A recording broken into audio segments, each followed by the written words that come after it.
Now on to the changing face of independent television is examined by the Money programme.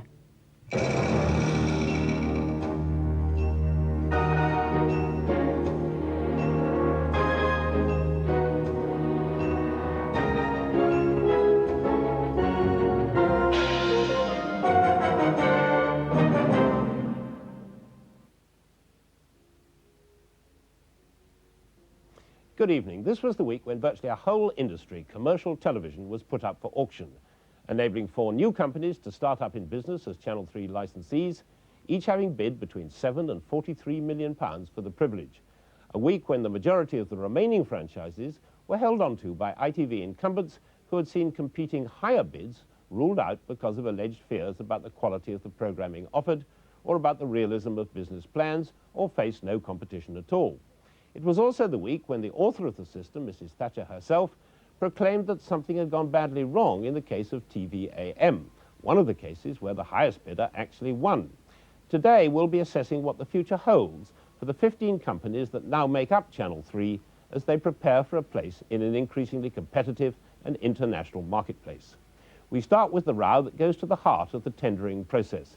Is TVAM's Bruce Gyngell right to allege that he unfairly lost his franchise and that the winners, Sunrise, bid more than they could afford? Rory Kethlen-Jones has been getting up early to find out. Wednesday, shortly after 10 o'clock, and the chairman of TVAM has just learnt that he's lost the breakfast television franchise. His £14 million bid is nowhere near that of the winning Sunrise consortium, and Bruce Gyngell is in no mood to play the good loser. I do not believe that Sunrise will be a profitable company. I predict that Sunrise will be bankrupt in 1994. Across the river, at the headquarters of London Weekend Television, Sunrise dismissed such talk. The consortium, put together by London Weekend, Scottish TV, The Guardian and the Disney Corporation, had bid over £34 million. Only £1.5 million more than another consortium, Daybreak, but £20 million more than TVAM. So I think the question would be better put to TVAM. Why did they bid so low? On Thursday, Mr. Gyngell raised the temperature yet further. I'm only too painfully aware that I was responsible for the legislation. Yours sincerely, Margaret Thatcher. The revelation of the letter expressing Mrs. Thatcher's anguish at Bruce Gyngell's defeat was a coup de théâtre guaranteed to delight the media correspondents at a TVAM award ceremony. It's made the fight for the TVAM licence the most controversial of them all. Under Bruce Gyngell, TVAM has become the most profitable television company in Britain. Yet, Mr. Gyngell insists that the £14 million he bid for the breakfast franchise was the most his company could responsibly afford to pay. But the winning consortium, Sunrise, believes that its bid of more than £34 million will still allow it to make a decent profit. So has somebody got their figures terribly wrong? Bruce Gyngell realises his staff have been asking that very question. They knew he'd won the lion's share of the breakfast audience by taking the programme down market after its disastrous launch. They knew he'd slashed costs by sacking the unionised technicians. But now his low bid had cost the company its future. On Friday, he offered them an explanation. I thought it was important to perhaps talk to you. I had feedback that such a lot of people felt that they were staggered by the bid that TVAM made. Mr. Gyngell told them that TVAM knew more about what breakfast television was worth now and in the future than anybody else. To see what we can do. I love you all. I believe that that was the right, responsible sort of level of bid. If I was to do the application again tomorrow, I still wouldn't go any higher than that. But why that figure? Why 14? Why not push it up to 2025?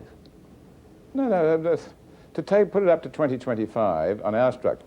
I mean, if we were to, we have 400 staff, we have 150 in our program and newsroom. To do that sort of money, I'd have to get rid of half the staff, and that is that staff which makes the level and quality of program we're doing. We played a computer model of every which way, and we unanimously came up and said, this is the proper responsible bid. I mean, to go higher, say, to 20 million with no profit, no dividends, is not being a responsible public company. Friday's programme went out with its usual populist mix. Catherine, you'll be on one. But it seems the man famous for cutting the cost of television has been beaten at his own game. Having invested millions in studios and foreign bureaus, TVAM must generate enough money to give shareholders an adequate return. But with all the resources serving early morning television alone, TVAM couldn't afford to outbid a rival with a broader range of television interests. After the celebrations at Sunrise, the team behind its bid faces some tough questions. The high figure which the bid director Hugh Pyle came up with is likely to mean more than half of Sunrise's annual revenue goes straight to the Treasury. Mr. Pyle believes one reason the consortium can afford it is that its financial ambitions are modest.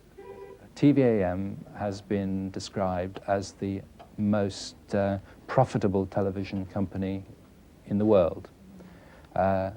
Sunrise Television will not be the most profitable television company in the world. It will be a very profitable television company, but it won't be the most profitable television company in the world. Those days are over, for not just for TVAM, but for British television as a whole. By using existing facilities in some of the programmes of the consortium partners, Sunrise expects to operate at a lower cost than TVAM.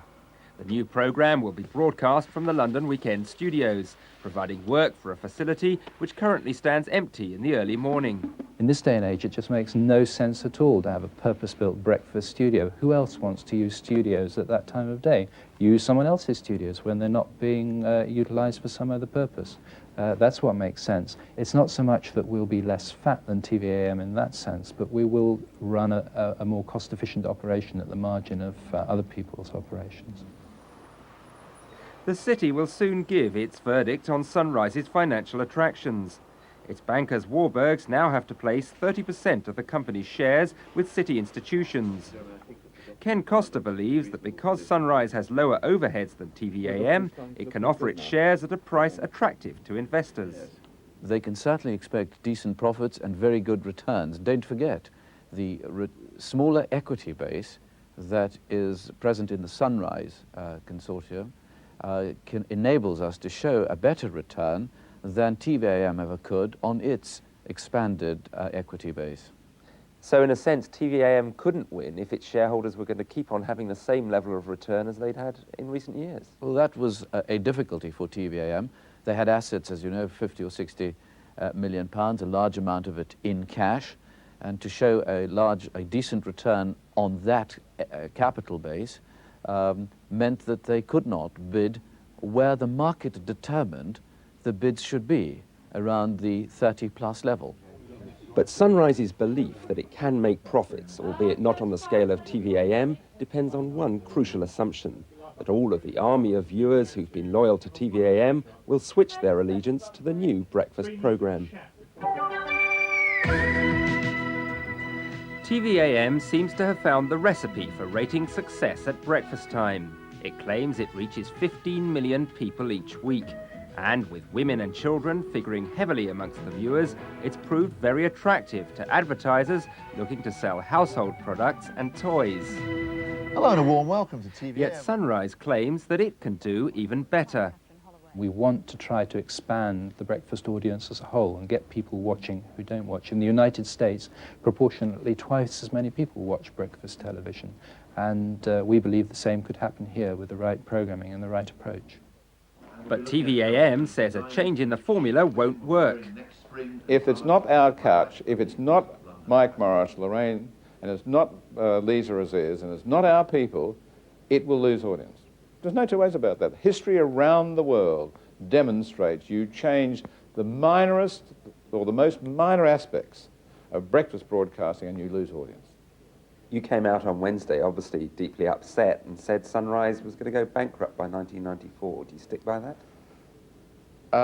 I wouldn't wish that bankruptcy on anybody, frankly. So I suppose I recant from that because I wouldn't wish that on the staff or anybody really. But so that was probably an emotive burst.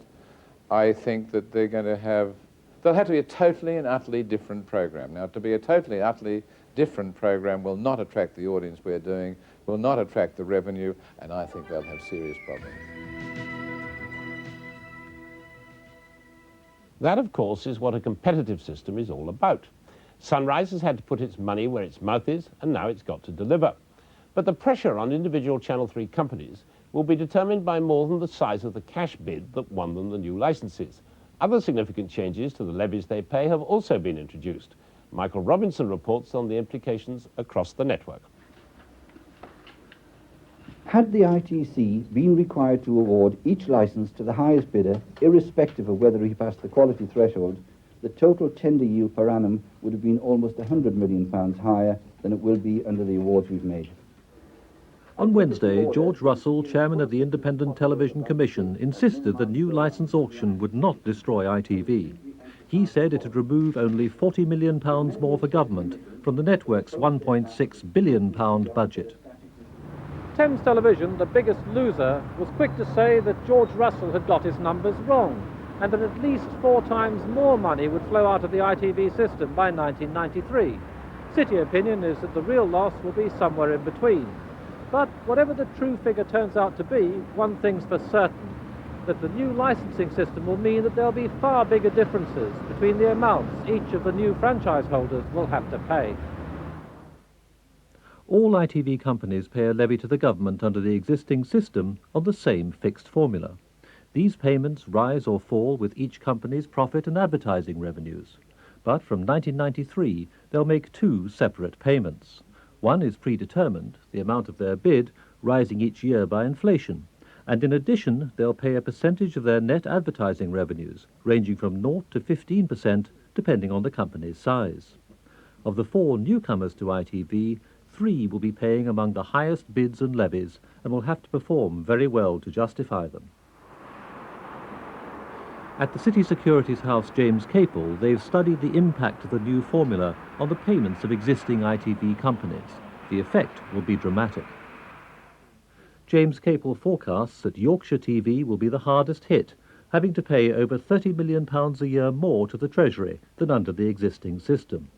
Anglia, Tyne Tees and HTV are down £10 million or more, and Granada and LWT are hit by around £5 million apiece.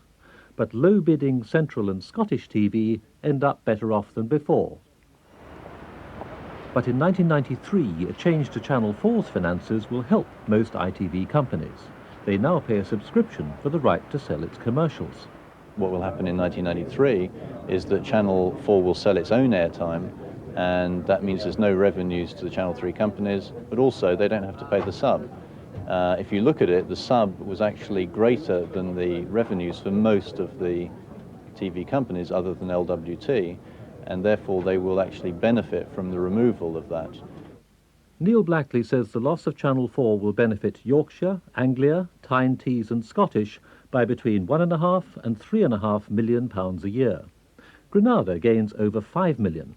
Central's position gets even healthier by more than £8 million, and HTV does best of all.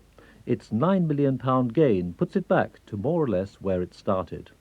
Only LWT loses out by around £4 million a year.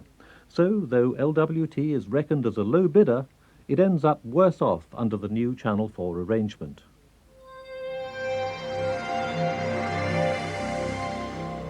At a television industry conference in Cambridge last month, the leaders of ITV tackled an even more complex financial calculation: how to match their fixed annual bid payments with their revenue from advertising, which fluctuates dramatically along with the economy. Kip Meek advised no fewer than 7 of the bidders. He says the long-term real growth in advertising revenues could vary between 1.5% and 4% a year. Assumptions made on advertising revenue are very important. Small differences in assumption will make very big differences to the amount that one could actually bid. So, if people have got that wrong, there could be several companies that are in difficulty. A difference of even 0.5% in assumption will actually make a difference of about tens of millions of pounds in 1997, which is sort of midway through the franchise period. With no change in companies' cost structures, Kip Meek's most pessimistic assumption of 1.5% real annual growth in advertising revenue would leave 3 of the 4 major incumbent high bidders making losses by 1997. The effect on the newcomers is harder to judge, but low-bidding Scottish and Central would still be showing healthy profits. The new system's 2-tier structure naturally widens these gaps. Those companies that have high fixed bids and low variable elements are more at risk. Basically, if revenue grows slower than they expect, then they could face problems because they still have to pay the committed annual amount, which is the fixed bid. Anticipating these problems, existing companies have been slashing costs, and many plan further cuts. Some, of course, already start out more profitable than others. Under the new system, there'll be far greater imbalance between the ITV players. There will be winners and losers from this system, and it's very clearly predictable that, for example, Granada, LWT and Central are going to emerge as extremely powerful players, because just as other companies can save costs, so can they. Can we just bring that down a bit? Carlton Television may be celebrating now, but along with the other two major newcomers, they'll be paying some of the highest amounts to the Treasury in both bid and levy. So they may well hesitate before opening the champagne in future. But we'll have to wait till 1993 to see if any of the high bidders can afford the ambitious plans they've set out for both viewers and shareholders. So it's a shift of power within Channel 3, not a substantial change in its overall financial position, that the odd combination of quality thresholds and highest bidding has produced. That's why so many of the television establishment have been breathing such heavy sighs of relief, and privately congratulating the Independent Television Commission, which conducted the licence process. But has the industry really escaped the prospect of dramatic change? Our media correspondent, Nick Higham, has been investigating, and he doesn't think so. Hold day. Turn over. Starts running. Turning over. 198, take 5. Action! Hello, Dave. Where's Mark? No, wait a minute. No. A grey October day in Kent, and Yorkshire Television are filming a Christmas special of The Darling Buds of May. With audiences of 18 million, it's a television ratings phenomenon. Get away from that car! Cut. A second series is already in the can, a sign that Britain's indigenous television industry is flourishing. Yes, it is, ITC. Ask the photographers coming. Last Wednesday, the vital facts arrived at Yorkshire's Leeds headquarters. Hiya, fellas. This is it. This is it. Had the company kept its licence to broadcast? It's interesting. And how much had they promised to pay each year?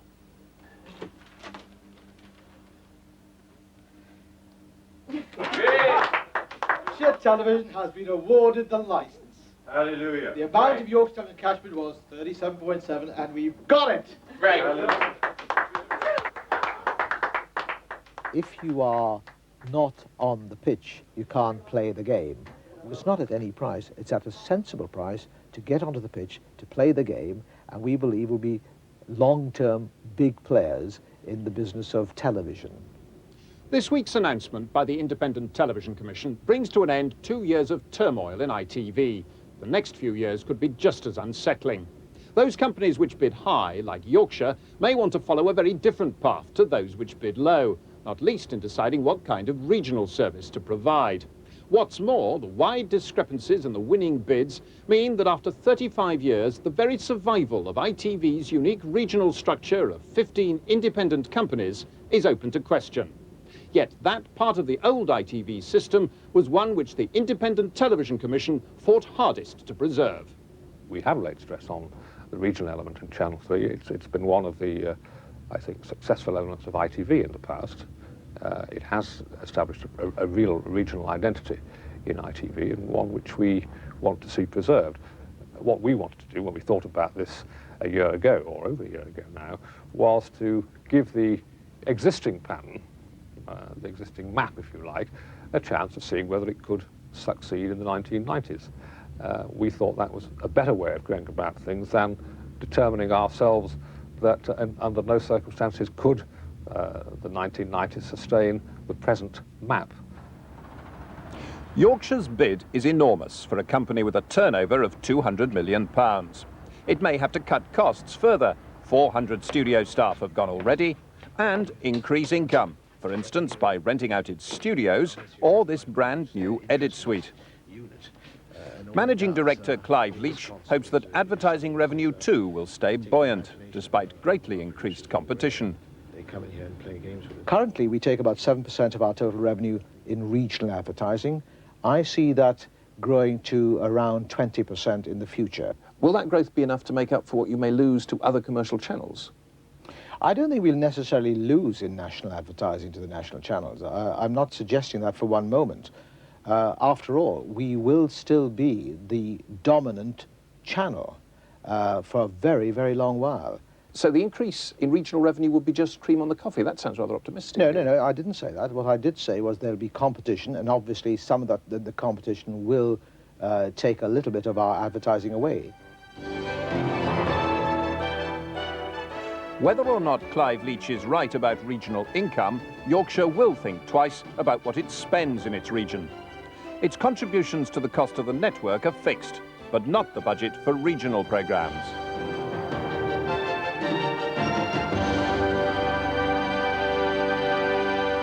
If advertising revenue falls short, costs will have to be cut.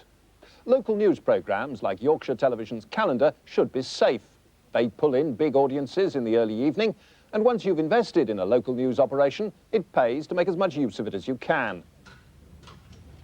But Yorkshire's other regional programmes may be under pressure. Local independent producers are feeling the squeeze already.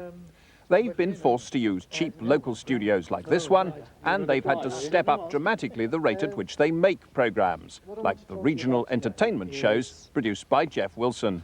2 studio days, 4 shows per day, 2 shows in the afternoon, 2 in the evening. Studio audience? Can you get me studio audience? Can you organise that for me? What will that come to as a total? About 5? Yes, about 5. Yes. You're talking about a ceiling of under 20,000 for a half-hour show, including resources. Therefore, what you end up doing is trying to think of things one can do which take up fewer and fewer resources and fewer amounts of less and less cash to allow you to make a profit.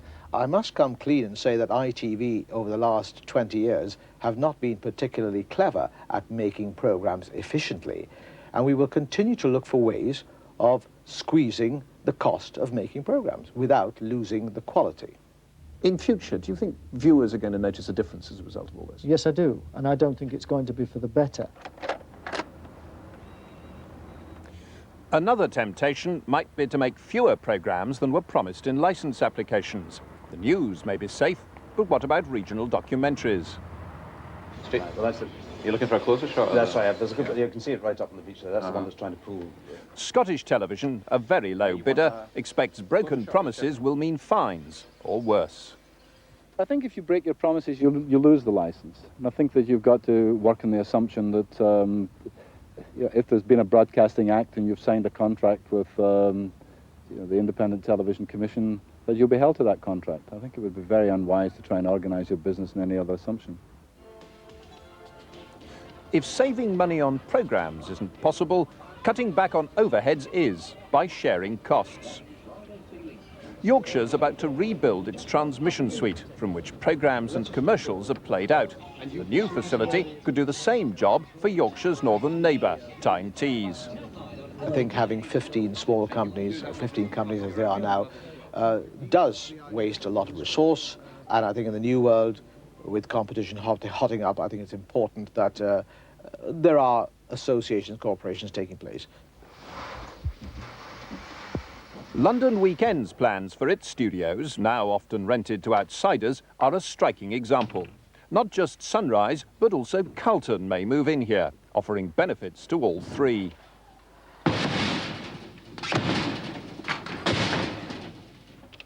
But the biggest savings of all would come if different licensees were to merge completely. In 1994, Channel 3 companies for the first time will be liable to takeover, though the government has tried to limit the scope of this. Any of the 9 largest companies, like Yorkshire, will be allowed to take over just one of the 6 smallest, like Tyne Tees, and they'll be limited to a maximum stake of 20% in just one other large licensee. Yorkshire's already got its eyes on Tyne Tees. Last year, it bought a 20% stake in the smaller company. The two now cooperate to cover local news in York, where their transmission areas overlap. As high bidders, merger makes sense. They'll need to save every last penny of overhead and costs to pay the Treasury. But even companies which have bid low are interested in mergers. So where does all the enormous amount of money spent on nuclear power go? It goes in here. And one of the lowest bidders, spitting image producer Central, doesn't just want to take over small companies. It wants to merge with large companies as well. How are you today?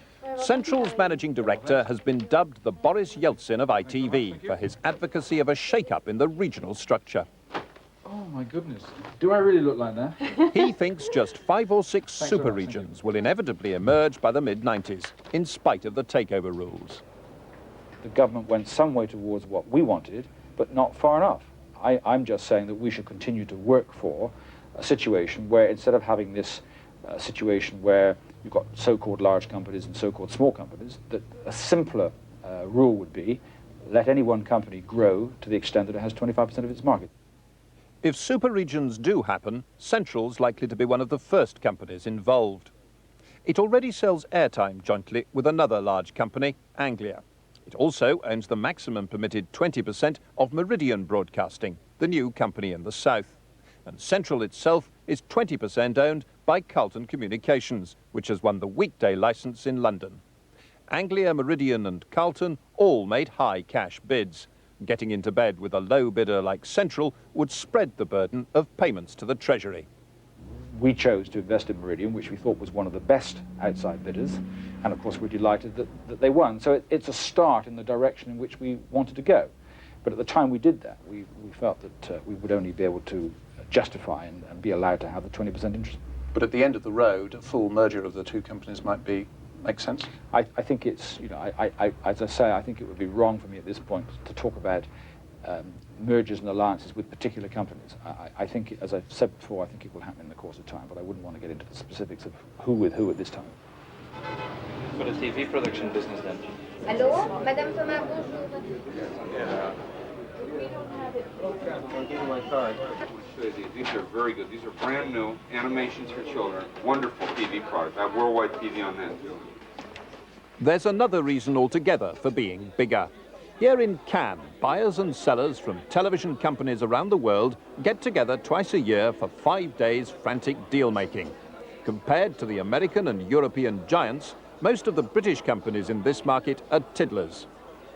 Super regions at home would have definite benefits abroad.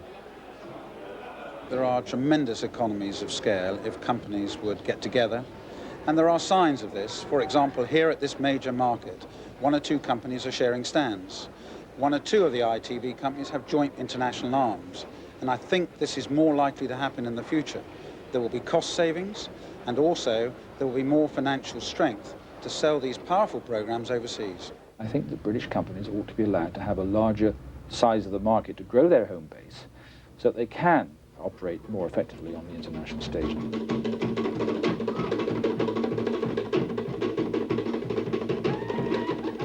But size isn't enough. The programs would have to change as well. This was the hard sell, complete with dancers flown in from the South Pacific for Central's latest international co-production. It's the kind of deliberately commercial project which British producers once disdained.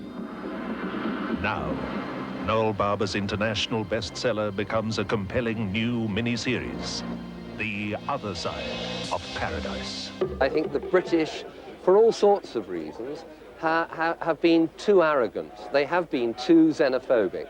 They have thought that their television was the best. They have thought that they could teach other people how to do it. I think those old attitudes of the 60s, the 70s and the 80s have got to change, and the British have got to start working with people and not demanding and insisting on creative and editorial control. But the international market's not what the ITC thinks Channel 3 should be concerned with. What you have to remember, I think, is that British television, whether it's the ITV system or indeed the BBC, is not actually set up as a multinational conglomerate or an organisation whose principal aim is to enter into the world markets. It's set up as a service to serve principally UK viewers.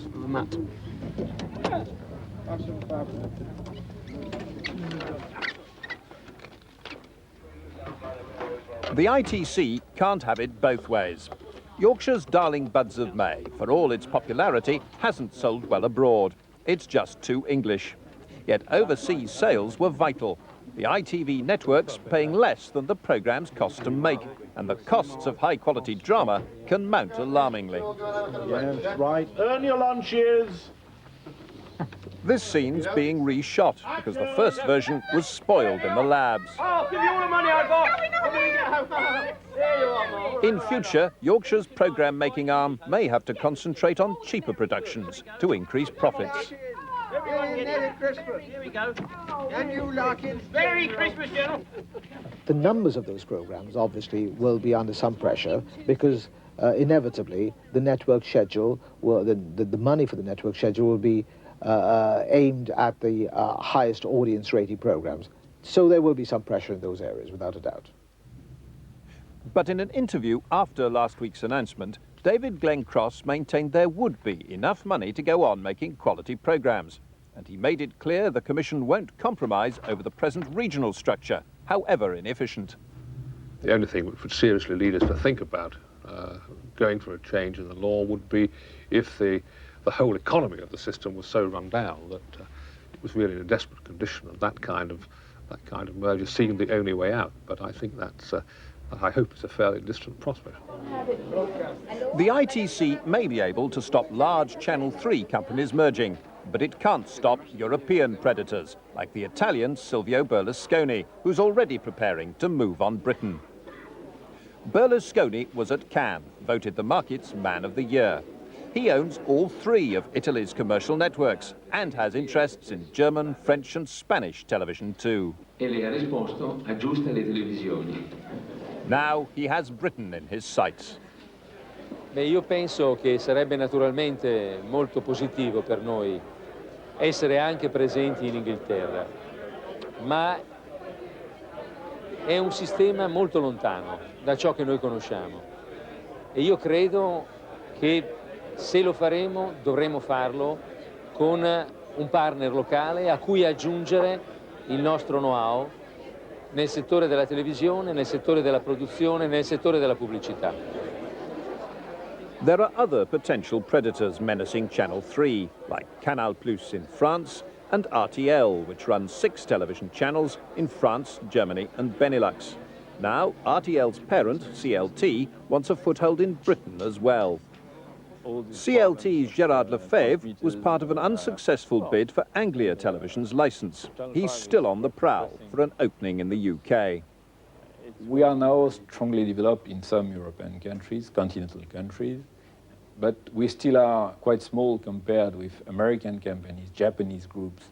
And in the future, we believe there will be probably 10 big companies in the world in this area, and it will be extremely difficult for a middle-sized company to survive. So we would like to reach this kind of critical size and to be large enough to be able to buy programming at a reasonable cost. British companies are easy prey. They're small and publicly quoted. High bidders will have few resources to defend themselves. Low bidders like Central may command a high price, but they'll be very tempting. There is a considerable concern that the corporate map in 1995 will not have a Union Jack on Channel 3 companies. And there is every possibility, unless there is widespread diversification into other markets, that British television will be perhaps dominantly controlled by European counterparts. One thing CLT claims attracts it to ITV is the quality of British programmes. They have been able to produce very high-quality programming, and far better programming than on continental Europe, I must say. So that's very fascinating for us to come and to learn from you. But what would really be in store for British viewers if the Europeans invaded? This is CLT's Dutch operation. These studios are devoted to making entertainment programmes for the new commercial channels which have sprung up across Europe. For the most part, they're channels which pack their peak time schedules with game shows, soap operas and Hollywood films and series. They simply can't afford the documentaries, the low-rating programmes and the costly dramas which are typical of British television. The Europeans say we're going to have to learn from them.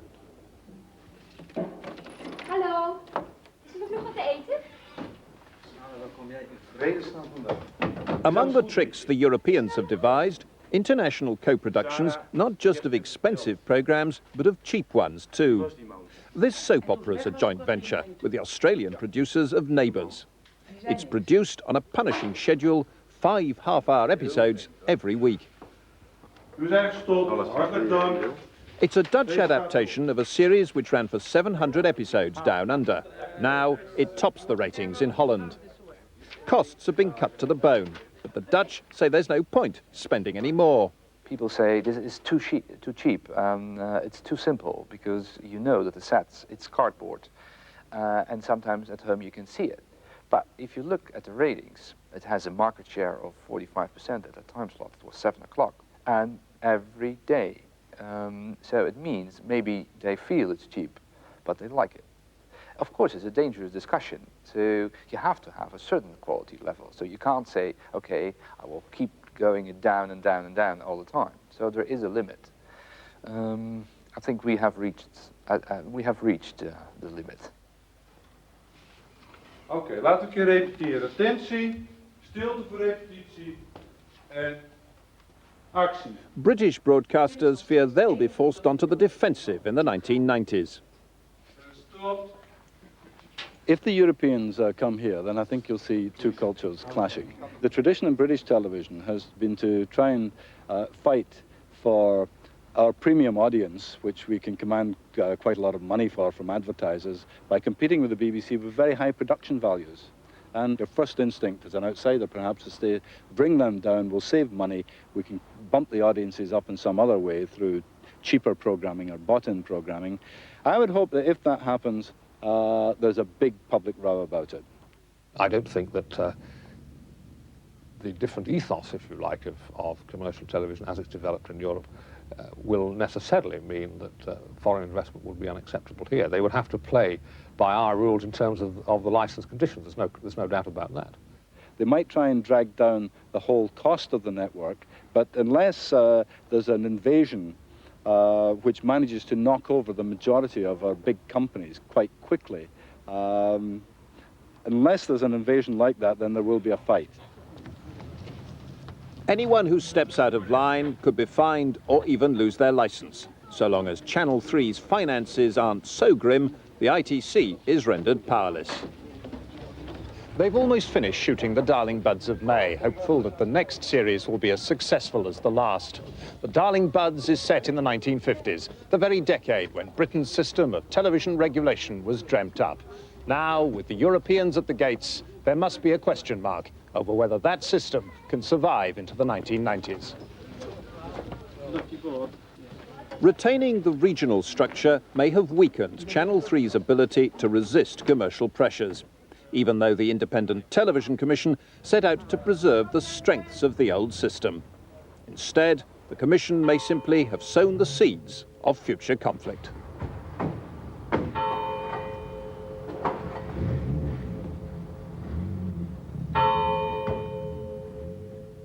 And that's all from us for now.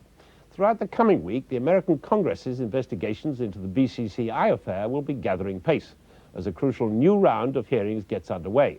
Next Sunday, we'll be reporting on the circumstances that led to the decision to close the bank last summer.